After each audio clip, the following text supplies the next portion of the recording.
सबसे निकम्मे गृह मंत्री अमित शाह का इस्तीफा मांगने के लिए आए हैं। ऐसे नकारा निकम्मा गृह मंत्री को हम बिल्कुल बर्दाश्त नहीं करेंगे और मौलिकता के आधार पर और नैतिकता के आधार पर उन्हें तत्कालीन प्रभाव से इस्तीफा दे देना चाहिए। बीजेपी सरकार हमेशा जाकर नहीं है, ये काफ़ी बार झूठ बोल चुकी है।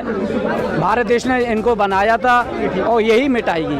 अगला नंबर अमित शाह का है और उसके बाद जो भी कोई गलती करेगा, हालांकि देश के प्रधानमंत्री ने बहुत गलती कर चुके हैं, तो उनका भी नंबर बहुत जल्द आने वाला है। दिल्ली पुलिस आती है गृह मंत्रालय के अंडर। अगर गृह मंत्री ये कहते हैं कि मैंने ये कराया है तो आप इस्तीफा दें और जिन्होंने भी ये काम किया उनको बर्खास्त करें। अगर आप कहते हैं कि मैंने नहीं कराया है तो आप विफल हमारे गृह मंत्री हैं, तो आप विफलता, अगर इतने विफल अपने गृह मंत्री हैं हमारे, तो उससे आपको शर्म आनी चाहिए और आपको फिर भी इस्तीफा देना चाहिए, क्योंकि अगर आप कुछ नहीं कर सकते तो आपको इस्तीफा देना ही पड़ेगा। नमस्कार, 4PM न्यूज़ नेटवर्क देख रहे हैं आप और मैं हूं आपके साथ शाहीन खान। 20 जुलाई को पुलिसिया बर्बरता के बाद पूरे देश में सवाल है कि आखिरकार किसके इशारे पे, किसके आदेश पर छात्रों या प्रदर्शनकारियों पर कार्यवाही की गई। राहुल गांधी ने इस सवाल को संसद में उठाया, उसके बाद प्रेस कॉन्फ्रेंस कर सीधे प्रधानमंत्री मोदी से अमित शाह को हटाने की बात की। उनका कहना है कि अगर ये कार्यवाही उनके आदेश पर हुई है तो वो दोषी है, उन पर कार्यवाही होनी चाहिए, और अगर उनको इसके बारे में जानकारी ही नहीं है तो वो अयोग्य है। अब इन तमाम चीज़ों के साथ ही अमित शाह के इस्तीफे की मांग तेज हो गई है। तमाम मेरे आसपास युवा देख सकते हैं, हाथों में तिरंगे हैं और प्ले कार्ड्स लेकर के, यानी अब कहीं ना कहीं जो नंबर है वो चाणक्य के लग गया। वही चाणक्य जिसको राहुल गांधी ने कहा कि गुब्बारा बनकर के फुलाने की कोशिश की गई है, सरकार उन्हें हीरो बनाने की कोशिश कर रही है, दरअसल वो कुछ भी नहीं है। बातचीत करेंगे। देखिए फ्रेंड्स, राहुल ने इडियट किसको बोला, क्यों आप लोग यहाँ इकट्ठा हो गए और क्या इस्तीफा क्यों मांग रहे हैं? हम युवा कांग्रेस के माध्यम से देश के सबसे निकम्मे मंत्री, सबसे निकम्मे गृह मंत्री अमित शाह का इस्तीफा मांगने के लिए आए हैं। जैसे कि देश जानता है कि 20 जुलाई को अमित शाह गृह मंत्री के आदेश पर जो देश के साथ, देश के युवाओं के साथ जो अत्याचार हुआ, पैलेट गन के माध्यम से और लाठियों के माध्यम से युवाओं की आवाज़ को दबाया गया और देश के युवाओं को अपने मांग ना मानने पर उकसाया गया। धमकियां दी गई दिल्ली पुलिस के द्वारा, भारत सरकार के गृह मंत्री द्वारा उन्हें आदेश दिया गया कि इनके आंदोलन को कुचल दो, मगर जेन जी देश का एक मंच पे इकट्ठा हो चुका था, उस आंदोलन को कुचल नहीं पाया। और भ्रष्ट मंत्री, मैं तो भ्रष्ट क्या पूरी भ्रष्ट सरकार के सारे मंत्रियों को यही कहूँगा कि धर्मेंद्र प्रधान तो एक झांकी है, अभी पूरी कैबिनेट बाकी है। लेकिन कहा जाता है सबसे मजबूत मंत्री मोदी सरकार की कोई है Amit Shah, right hand, left hand, Chanakya, क्या क्या उपाधि दी जाती है? ये चाणक्य मोदी जी मानते होंगे या देश की कैबिनेट मानती होगी। हम तो हमारी देश की जनता ने उन्हें पहले ही नाम दे चुका था कि वो तड़ीपार थे। हमारी नज़रों में चाहे उन्हें किसी भी कुर्सी पे बिठा दीजिए, हमारी नज़रों में हमेशा तड़ीपार रहेंगे। इस्तीफा मांग कर रहेंगे? हम इस्तीफा मांग के नहीं, इस्तीफा लेकर रहेंगे। जैसे हमने धर्मेंद्र प्रधान का इस्तीफा लिया है, ऐसे ही कंगना रनावत का इस्तीफा लेंगे और देश के गृह मंत्री और आखिर में हम देश के सबसे भ्रष्टों के मुखिया प्रधानमंत्री का। एक छोटा सा सवाल है फ्रेंड्स, राहुल ने इडियट किसको बोला, किसको इडियट बोला? बीजेपी कह रही है छात्रों को इडियट बोल रही है। छात्रों को इडियट बोलने वाली, छात्रों को गटर छाप बोलने वाली उसी भाजपा की सांसद है, उसी कैबिनेट की एक लोकसभा की नेता है कंगना रनावत, जो मेरे ख्याल से अब से कुछ सालों पहले उनकी वीडियो उठा के देख लो तो देश की जेनजी कहीं गटर छाप नहीं लग रही, मगर उनकी गटर छाप हरकतें देश की जनता ने जरूर देखी है। यानी सर इस तरफ आ जाइए, धूप हो रही है बहुत ज्यादा, यानी एक एक करके तमाम नेताओं पर आपने नजर गड़ा लिया, अब आप दूसरे मंत्री के पीछे पड़ गए मोदी। देखिए देश की राजधानी के अंदर जंतर मंतर पर 20 तारीख को जिस तरीके छात्रों के ऊपर लाठीचार्ज हुआ बर्बरतापूर्वक, बिहार में AK-47 चलाई गई, पैलेट गन चलाए गए, छात्रों के शरीर को छलनी कर दिया गया, ये बहुत ही निंदनीय है। एक ऐसा गृह मंत्री जो शायद थोड़े दिन प्रोटेस्ट और चलता तो हैंड ग्रेनेड भी छात्रों के ऊपर आपको यहाँ पड़ते हुए दिखाई देते। ऐसे नकारा निकम्मा गृह मंत्री को हम बिल्कुल बर्दाश्त नहीं करेंगे और मौलिकता के आधार पर और नैतिकता के आधार पर उन्हें तत्कालीन प्रभाव से इस्तीफा दे देना चाहिए। बीजेपी तो नकार रही है, कह रही कहीं गोली नहीं चली है, राहुल गांधी झूठ फैला रहे हैं। देखिए सबने देखा, आपने छात्र को देखा जिसके पैलेट गन से उसके शरीर को छलनी कर दिया गया, आपने देखा बिहार के सिवान में छात्रों के ऊपर AK-47 चलाई गई। अगर इतने बड़ा कांड होने के बाद भी गृह मंत्री को इस बात की खबर नहीं है कि उनके अंतर्गत आने वाली पुलिस क्या कर रही है, तो ऐसे निकम्मे गृह मंत्री को इस्तीफा दे देना चाहिए। ये छात्र इकट्ठा थे, यहाँ कोई आतंकवादी नहीं थे जो आपने 47 चला दी। 47 चलनी थी पहलगांव में, 47 चलनी थी जो आतंकवादी घुस के आ रहे, घुसपैठ कर रहे हैं, लेकिन 47 चलवाई किस पे?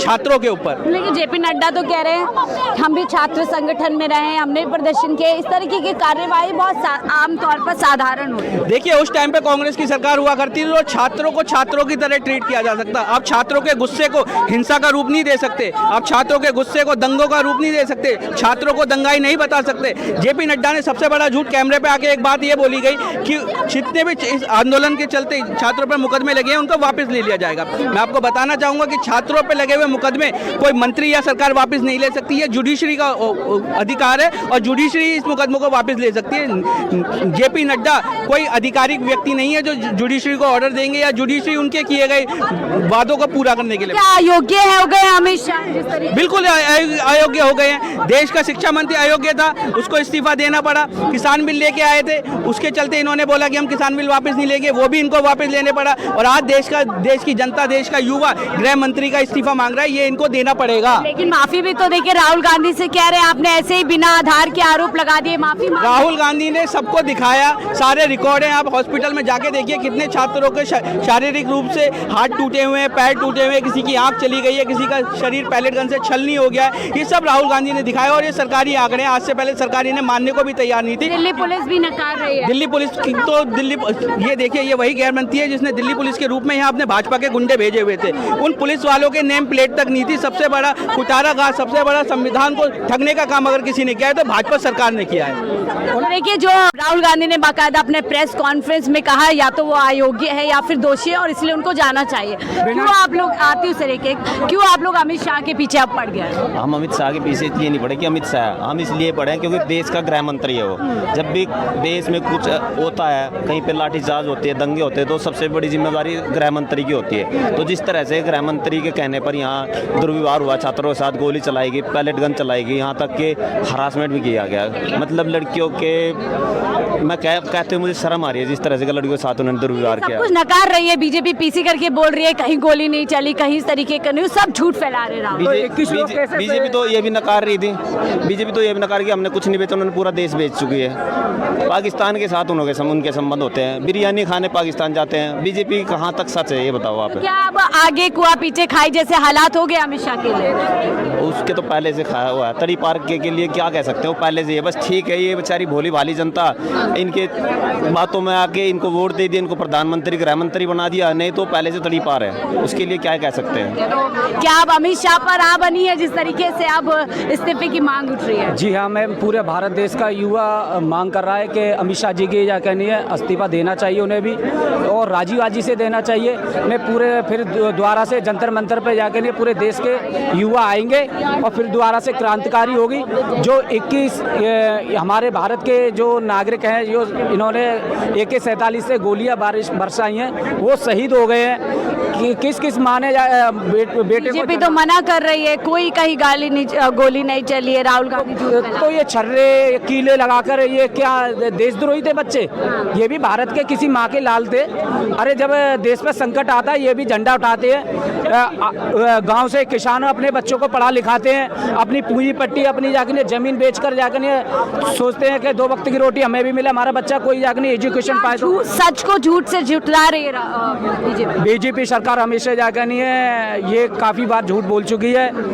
भारत देश ने इनको बनाया था और यही मिटाएगी और इसीलिए अब अमित शाह के खिलाफ में आवाज़ आप देख सकते हैं कि उठ चुकी है। किस तरीके से देखिए आप, तमाम चारों तरफ वही हुआ है जिनको कहा जा रहा है तो गटर है और कुछ जानकारी रही है, ये लोग पढ़े लिखे नहीं, इस तरीके की बात इनके लिए कहा जा रही है, भ्रष्ट कहा जा रहा है। और अब यही जेन ज़ी जो है सड़क पर उतर गया है। क्यों क्यों आप लोग सड़क पे उतर गए? क्या आपको लगता नहीं है हमें सड़क पे नहीं उतरना चाहिए? क्यों नहीं उतरना चाहिए सड़क पे? देश के अंदर इतनी बेरोजगारी है, महंगाई है, पेपर लीक हो रहे हैं, शिक्षा के मुद्दे हैं, तो हमें क्यों नहीं उतरना चाहिए सड़क पे? सड़क पे उतरना चाहिए हमें बिल्कुल। अमित शाह का इस्तीफा क्यों मांग रहे हैं? क्यों नहीं मांगेंगे? क्या वो आसमान से आए हैं जो उनका इस्तीफा नहीं मांगेंगे? वो भी तो हम जैसे लोगों में से ही निकल के आए हैं। क्या उन्होंने गलती करी है तो उनको इस्तीफा देना पड़ेगा? क्या गलती उन्होंने? गलती करी है कि छात्रों के ऊपर उन्होंने गोलियां चलवाई है, छात्रों के हाथ में उनको कलम देने के बजाय उनके ऊपर वो बंदूक चलवा रहे हैं, छात्रों के ऊपर छात्रों की मदद करने के बजाय पढ़ाई के लिए छात्रों को सुरक्षा देने के लिए काम होना चाहिए था, वो उनके ऊपर गोलियां चलवा रहे हैं। तो लॉ एंड ऑर्डर मेंटेन किया गया? लॉ एंड ऑर्डर कैसा मेंटेन किया गया? लॉ एंड वो तो ये कह रहे हैं कि हमने तो गोली नहीं चलवाई है छात्रों के ऊपर, और राहुल गांधी ने तो उनका पूरा प्रूफ दिया है। अभी भी बोल रहे हैं कहीं गोली नहीं चली है। हाँ तो वही तो बोल रहे हैं। अब झूठ, ये लोग ही झूठे हैं, झूठे लोगों के सामने कैसे जीतना पड़ेगा? तो यहाँ पे आप कह रहे हैं सड़कों पर नहीं उतरना पड़ेगा, तो उनको सारे सबूत दे दिए हैं। उसके बाद लग रहा है अब दूसरा मंत्री फंस चुका है मोदी सरकार। बिल्कुल फंस चुका है, शुरुआत हो चुकी है, इस्तीफे की शुरुआत हो चुकी है। जो भाजपा पहले कहती थी कि हमारी सरकार के अंदर कोई इस्तीफे की प्रथा नहीं है, प्रथा अब शुरू हो चुकी है। अब एक नंबर पर धर्मेंद्र प्रधान का आ चुका है, अगला नंबर अमित शाह का है, और उसके बाद जो भी कोई गलती करेगा, हालांकि देश के प्रधानमंत्री ने बहुत गलती कर चुके हैं, तो उनका भी नंबर बहुत जल्द आने वाला है। ठीक है, तो देखिए नंबर लग रहे हैं यहाँ पर। धर्मेंद्र प्रधान क्या गए कि अब जनता तो बहुत एक्साइटेड हो गई है, घड़ी घड़ी अब आप लोग उतर रहे हैं, ये इस्तीफा दो वो इस्तीफा दो। देखिए जनता एक्साइटेड नहीं है, वो परेशान है। अभी देख रही हैं आप कि जब प्रोटेस्ट खत्म हो चुका है, धर्मेंद्र प्रधान का इस्तीफा हो चुका है, उसके बाद हमारी बहनों को घर से निकाल कर घसीट कर थाने में ले जाया जा रहा है। तो ले जा कौन रहा है? दिल्ली पुलिस। उससे पहले जो लाठियाँ चली, लाठियाँ किसने मारी? दिल्ली पुलिस ने मारी। जो हमारी बहन के प्राइवेट पार्ट पे लाठियाँ मारी गई, आपने देखा होगा, उनको किसने मारा? दिल्ली पुलिस ने मारा। और दिल्ली पुलिस किसके अंडर आती है? दिल्ली पुलिस आती है गृह मंत्रालय के अंडर। अगर गृह मंत्री ये कहते हैं कि मैंने ये कराया है तो आप इस्तीफा दें, और जिन्होंने भी ये काम किया उनको बर्खास्त करें। अगर आप कहते हैं कि मैंने नहीं कराया है तो आप विफल हमारे गृह मंत्री हैं, तो आप विफलता, अगर इतने विफल अपने गृह मंत्री हैं हमारे, तो उससे आपको शर्म आनी चाहिए और आपको फिर भी इस्तीफा देना चाहिए, क्योंकि अगर आप कुछ नहीं कर सकते तो आपको इस्तीफा देना ही पड़ेगा। संबित पात्रा कह रहे हैं अमित शाह का तो कोई लेना देना ही नहीं है, डीएम एडीएम मजिस्ट्रेट इनके आदेश पर होता है जो कुछ होता है। एडीएम डीएम एडीएम गृह मंत्री हैं। गृह मंत्रालय जितने भी ट्रांसफर होते हैं, एक बात है, ये जो दिल्ली का कमिश्नर था वो रातों रात बदल दिया गया, 20 तारीख से पहले रातों रात बदल दिया गया। और 20 तारीख को जिस तरह का बर्बरता छात्रों के साथ हुई, उसमें डीएम ने एडीएम ने उसको कमिश्नर को बदल दिया, गृह मंत्रालय ने बदला ना। गृह मंत्रालय 100% इसमें जिम्मेवार है, अमित शाह 100% जिम्मेवार है, और अमित शाह को इस्तीफा देना चाहिए। अगर और रही संबित पात्रा की बात, वो अंधभक्त हैं, वो अंधभक्त हैं वो। लेकिन वो राहुल गांधी पे चढ़ गए कि छात्रों को इडियट और अंधभक्त बता रहे हैं, छात्र अंधभक्त नहीं राष्ट्रभक्त है, इस तरीके की बात कह रहे हैं। अगर छात्र राष्ट्रभक्त हैं आपकी नज़र में तो आपने लाठीचार्ज क्यों कराई? मेरे को इस बात का जवाब दे। अगर छात्र राष्ट्रभक्त हैं तो जैन जी को आपने भगा के पैलेट गन से क्यों मारा? सिर्फ एक चीज कमी रहेगी कि वो ग्रेनेड नहीं हमारे ऊपर फेंक पाए। अगर वो हमारे जैन जी के ऊपर ग्रेनेड फेंक देते तो भी जैन जी हटता नहीं था। कंगना रनौत कह रही है ये तो मैं उनकी बात नहीं करता, क्योंकि वो 2014 में आज़ाद हुई है, उससे पहले वो काले पानी की सजा हो रही थी उनको, वहाँ पे थी। 15 साल की उम्र में कंगना रनौत अपने घर से भाग गई, सिर्फ कितनी उम्र चली गई? 6 से 7 साल ऋतिक रोशन के साथ रिलेशनशिप में रही। उसके बाद अदर जो लोग हैं, जो डायरेक्टर हैं, जो एक्टर हैं, उनके रिलेशनशिप में रही। उसके बाद जब उनकी नहीं चली तो उसके बाद वो राजनीति में आई, तो उनसे तो कोई उम्मीद है ही नहीं। तो क्या लग रहा है अब नेता प्रतिपक्ष जिस तरीके से इस मुद्दे को उठा रहे हैं, अमित शाह फंस चुके हैं, हाँ बोलते हैं तो भी मुश्किल है, नहीं बोलते हैं तो भी मुश्किल है। फंस नहीं चुके हैं, उन्हें इस्तीफा देना पड़ेगा। हाँ बोलेंगे तो भी और ना बोलेंगे तो भी।